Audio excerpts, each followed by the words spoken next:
දෙනාටම සුබ දවසක් ප්‍රාර්ථනා කරමින් මේ ආරම්භ කිරීමට සූදානම් වන්නේ South Asian International Association for Early Childhood Care and Care Development ආයතනය මගින් ක්‍රියාත්මක කරන සිංහල මාධ්‍යයේ ලෙවල් 1 විභාගයට පෙනී සිටින පෙරපාසල් ගුරුවරියන්ගේ ඉදිරිපත් කිරීමයි. හැමදාම හැම වෙලාවකම හොඳම දේ දරුවන්ට දීමට උත්සාහ දරන පෙරපාසල් ගුරුවරුන්ට මෙන්ම 21 වන සියවසේ තාක්ෂණයට ගැලපෙන දරුවන්ට අත්තිවාරම් දමන්නට උරදෙන මධ්‍යම පළාත් මුල් ළමාවිය අධ්‍යක්ෂකතුමා වන ටී.කේ. Gunathilaka මහතාත් South Asian International Association for Early Childhood and Development ආයතනයේ අධ්‍යක්ෂකතුමා වන ජානක කමල්ගොඩ සර්ටත් සුජානී මැඩම් ඇතුළු කාර්ය මණ්ඩලයටත් මේ අවස්ථාවේදී මා ආදරයෙන් පිළිගනු ලබනවා. ඒ වගේම ඉන්දියාවේ පෙරපාසල් අධ්‍යාපන ක්ෂේත්‍රයේ නියමුවරියක වන නත්‍ය ජයන් මැඩම්ගේ සම්පත් දායකත්වයේ ලබා දීම අප හැමෝගේම වාග්යක්කට සලකනවා. එතුමියත් මේ අවස්ථාවට සාදරයෙන් පිළිගනු ලබනවා.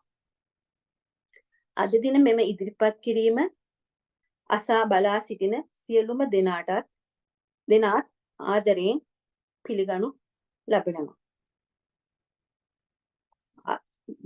මාත් සමග මොඩල් 1 සෙෂන් 1 පාඩමක ඉදිරිපත් කරන්නේ මම නිරෝෂා සඳමාලි පතිරණ මහනුවර ද කබි හවුස් පෙරපාසල නියෝජනය කරන්නේ මම මාත් සමග අත්වැල් බැඳගෙන මෙම කටයුත්ත සාර්ථක කර ගැනීමට උර දෙනවා ඉන්ද්‍රාණි රත්නායක මහත්මිය. ඇය හේවා 60 අරුණෝදය පෙරපාසල නියෝජනය කරමින් අප සමග එකතු වී සිටිනවා. අද පාඩමේ මාතෘකාව වන්නේ STEAM education කොහොමද අපේ පුංචි පෙරපාසල් වයසේ සිටින පුංචි දරුවන්ට STEAM education කොහොමද දරුවන්ට ලබා දෙන්නේ කියන එක. STEAM කියලා කියන එකේ පළවෙනි අකුර S එකෙන් මම මෙතන පෙන්නන්නම්. මේ මෙතන S එකෙන් පෙන්නන්නේ science.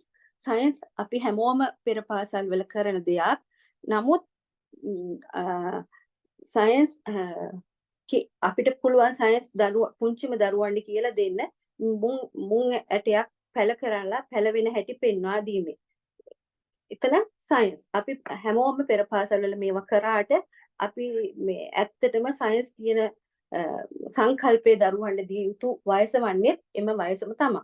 ඒ වගේම පෙරපාසලේදී පුංචි දරුවන්ට මෙන්න මේ වගේ උපකරණ භාවිතා කරලා සෙල්ලම් කරමින් විද්‍යාවේ විෂය කියලා දෙන්න අපිට පුළුවන්. මේකෙදී මේකට වතුර මේ භාජනයට වතුර වත් කරනකොට මේ වතුර වලින් මේ ක්‍රියාත්මක වෙනවා. මේකෙන් ජල චක්‍රය එතකොට ඒත් එක්කම අපිට විදුලි බලය ලිපදවා ගැනීම වගේ දේවල් දරුවන්ට සෙල්ලම් කරනවත් එක්කම ඒගොල්ලොන්ගේ පුංචි බුද්ධියට එකතු කරගන්න අපිට පුළුවන්කම ලැබෙනවා. ඊට පස්සේ ඒකේ ස්ටීම් වල දෙවෙනි අකුර වන්නේ T අකුර.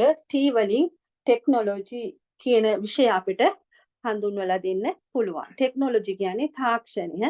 තාක්ෂණය අපිට පුංචි දරුවන්ට කියලා දෙන්න පුළුවන් වීඩියෝ පටයකින් පැලයක් වැඩෙන හැටි ඒ පැලේට අවශ්‍ය සාධක ටික වගේ දේවල් කියලා දීලා එතන අපිට ටෙක්නොලොජි කියන විෂය දරුවන්ට කියලා දෙන්න පුළුවන්. ඒ වගේම මේ මම අපේ පෙරපාසලේ දරුවන්ට සෙල්ලම් කරන්න තියෙන මේ රොකට් එකක්. මෙන්න මේ රොකට් එකේ අපිට කියලා දෙන්න පුළුවන් අභ්‍යවකාශය ගැන අපි හොයන්න මේ වගේ උපකරණ තමයි යන්නේ. එතකොට දරුවෝ මේක කුතුහලයෙන් මේක දිහා බලනවා. ඒගොල්ලෝ ප්‍රශ්න කරනවා මේක මොකක්ද? එතකොට මේ වගේ දේවල් වලට තමන් ආස නම් මේ වගේ දේවල් ගැන තව තවත් හොයමින් අධ්‍යාපන කටයුතු කරගෙන යන්න උත්සාහ කරනවා. ඊළඟ අකුර වන්නේ ඊ අකුරෙන් ඉංජිනේරින් කියන විෂය අපිට හඳුන්වලා දෙන්න පුළුවන්. එතකොට ඉංජිනේරින් අපිට පෙර පාසල්වල අපි නිතරම කරන දෙයක් තමයි අපිට පුළුවන් සින්දුවක් ගායනා කර එහෙම නැත්නම් සින්දුවකින් මේ ගසක් ලොකු වෙන හැටි එහෙම කියලා දෙන්න පුළුවන්. ඒක ටෙක්නොලොජි විදිහට අපිට ගන්න ඉංජිනේරින් අපිට කියන්න පුළුවන් මල් හදපු පැලය මල් පෝච්චියක සිටවන එක. එතකොට ඒකට අවශ්‍ය මල් පෝච්චිය නිර්මාණය කරන එක ඉංජිනේරින් කියලා අපිට හඳුන්වන්න පුළුවන්. එහෙම නැත්නම් මේ ගෙදරක කොටස් ටික එකතු කරලා මේ වගේ දෙකින් නිවස හදලා දරුවන් සෙල්ලම් කරන අතරතුර මේ නිවස හදන හැටි දරුවන්ට කියලා දෙන්න පුළුවන්. මේ තියෙන කොටස් නිවසේ කොටස් ටික ඒ ටික එකතු කරලා ඒක කරන්නත් පුළුවන්. ආර්ට්ස් ගත්තහම ඊළඟ අකුර වන්නේ ඒ අකුර.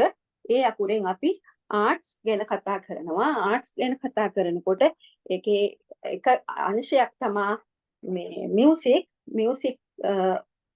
කියන විෂය අපිට රයිම්ස් බුක්ස් මගින් මේ වගේ පොත් මගින් සෙල්ලම් බඩු මේ වගේ මේ සෙල්ලම් බඩුවකින් මෙහෙම පොතක ආකෘතියට හදලා තියෙන්නේ. මේකේ අපිට මේ බටන් එකක් තියෙනවා. මේක ප්‍රෙස් කරුවාම මේක සින්දු ඇහෙනවා. මේක තුලින් අපිට ආර්ට්ස් විෂය දරුවන්ට තවත් ලං කරලා කියලා දෙන්න පුළුවන්කම ලැබෙනවා.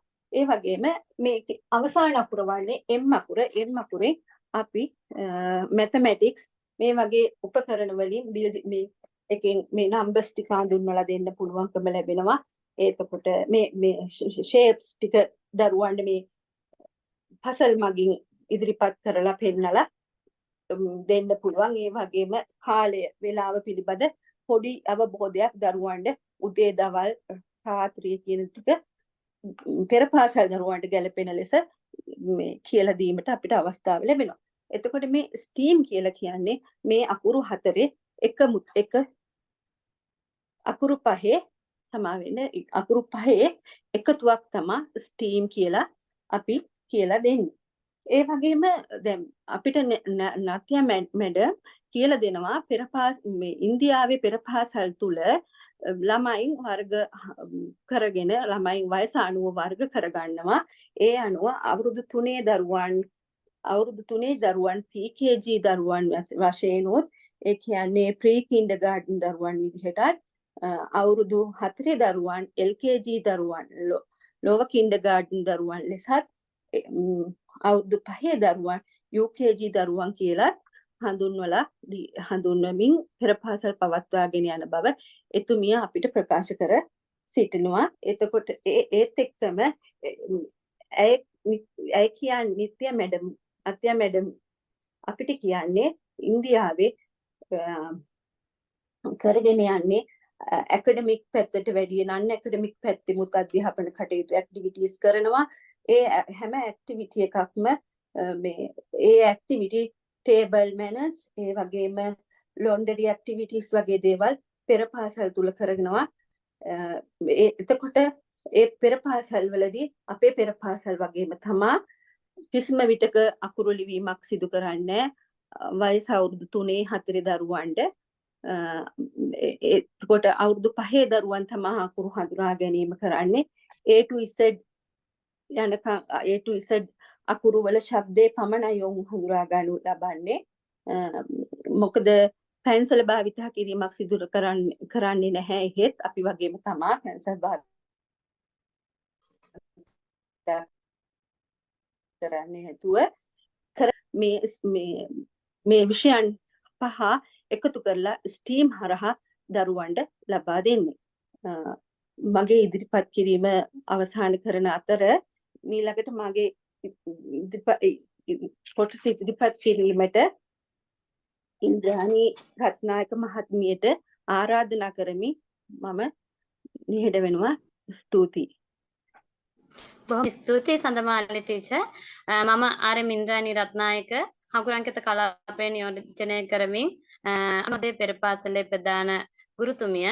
මම සූදානම් වන්නේ 21 වෙනි සියවසේට පා තබන පුංචි දරුවන්ට කරුණු හතරක් යටතේ දියුණු කරගත යුතු කුසලතා හතරක් පැහැදිලි කිරීමටයි අපි එක කෙටියෙන් කියනවා නම් 4C's කියලා කියනවා. C හතරකින් පටන් ගන්න වචන හතරකට අර්ථ ගැන්වීමටයි මම මේ සූදානම් වෙන්නේ.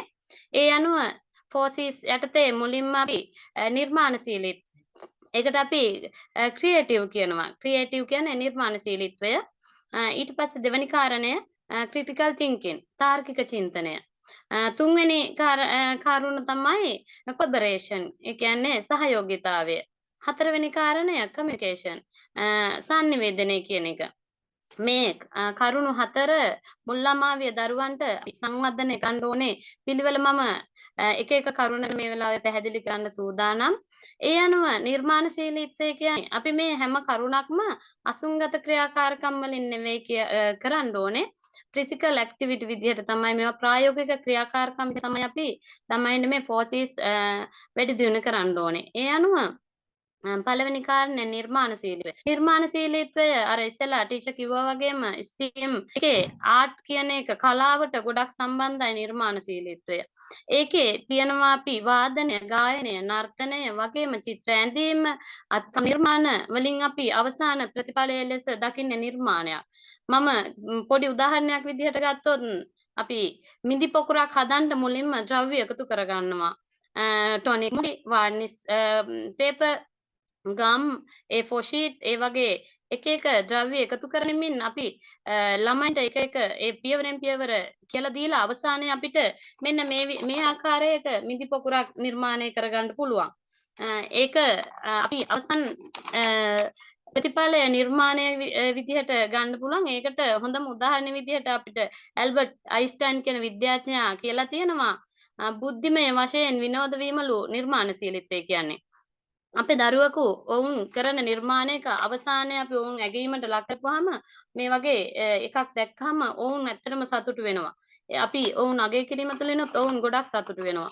ඒක තමයි අර කියන මතයට මමත් එකඟ වෙන්නේ. බුද්ධිය වශයෙන් විනෝද වීමක් තමයි නිර්මාණශීලීත්වය කියන්නේ. අපේ ඊට අමතරව 4C's වල දෙවනි කාරණය thinking critical thinking තාර්කික චින්තනය.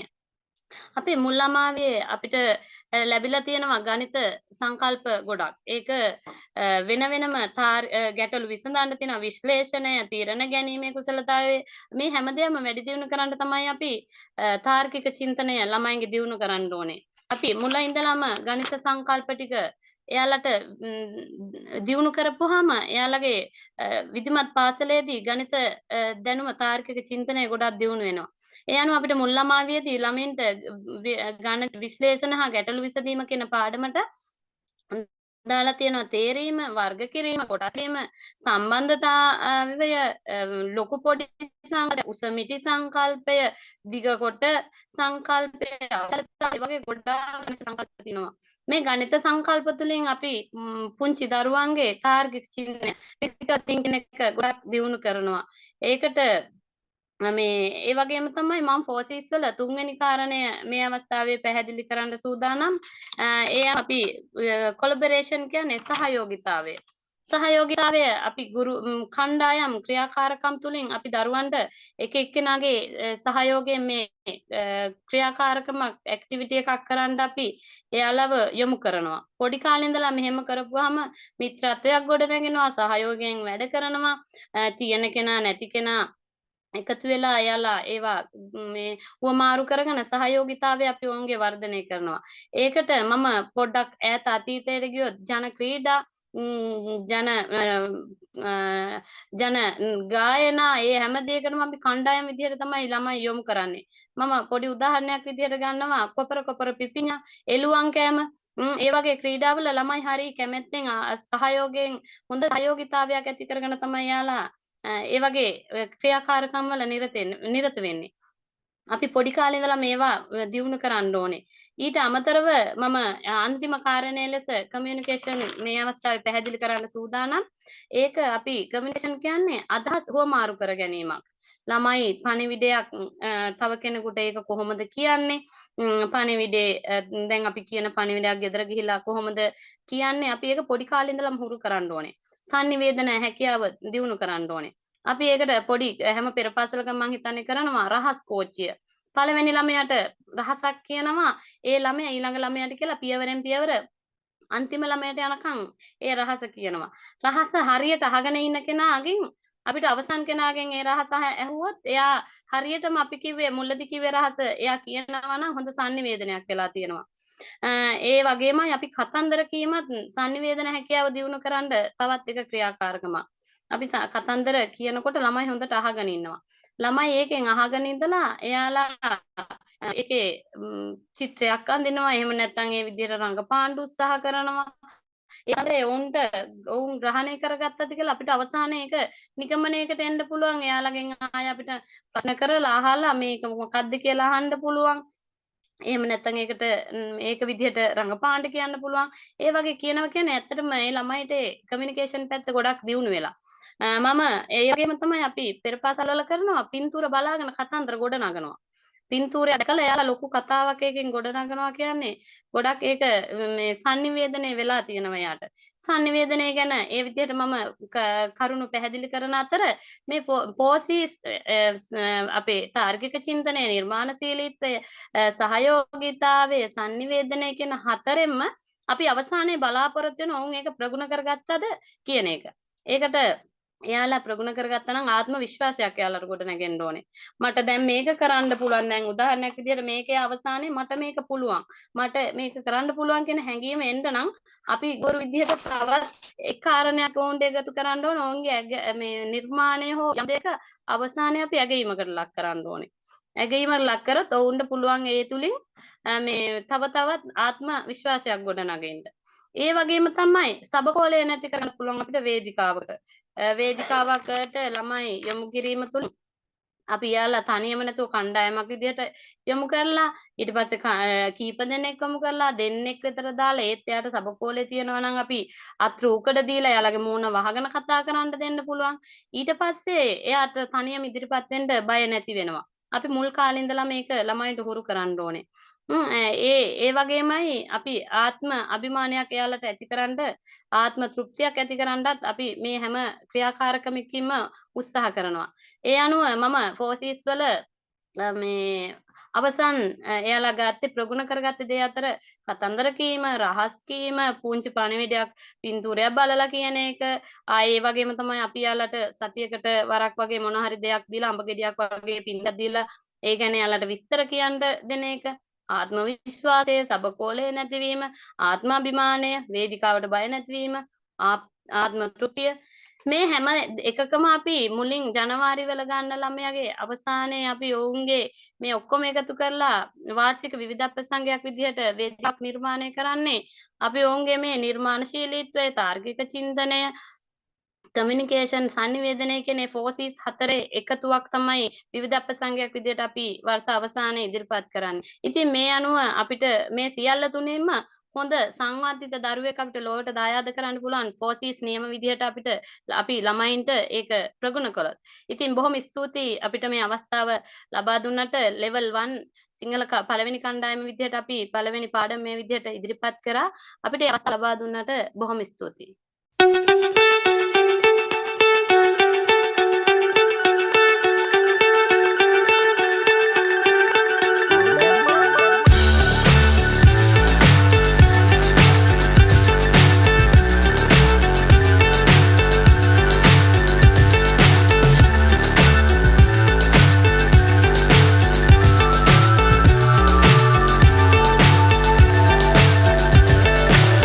So high I'm hypnotized. What's up is down, what's left is right. Chasing stars and holding you. I can't see the end, but we'll see it through.